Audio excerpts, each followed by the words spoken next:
உங்களுக்கு சுடர்னு யாரையாச்சும் தெரியுமாப்பா? சுடரா? அது யாருமா? சுடர்னு உங்களுக்கு யாருமே தெரியாதா? மல்லி, அதே இப்ப கேக்குற. அக்கா, நீங்க கொஞ்சம் அமைதியா இருங்க, சரியா? இல்லம்மா, அப்படி யாரும் எனக்கு தெரியாதே. ஓ, அது மல்லி, அப்பாவுக்கு சாப்பிட ஏதாவது வேணுமான்னு கேட்டுக்கூட. நீங்க பேசாம இருங்கக்கா.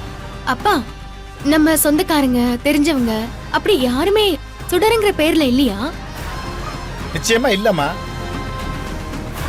நான் ஏன் கேக்குறேன்னா, ரேணுகாக்கா உடம்பு சரியில்லாம இருந்தப்போ பல சமயத்துல சுடர் சுடர்னு ஒரு பேரை சொல்லி பயப்படுவாங்க. அந்த பேரை சொல்லும் போது அவங்க கை காலெல்லாம் நடுங்கும்பா. அதனாலதான் கேட்டேன். யாருமா சுடரு? அப்படி யாராவது இருக்காங்களா? உன்னை மிரட்டுறாங்களாமா? இல்லப்பா, அதெல்லாம் ஒண்ணும் இல்ல. மல்லிதான் ஏதோ சொல்றான். எனக்கு அப்படி யாரும் தெரியாதே.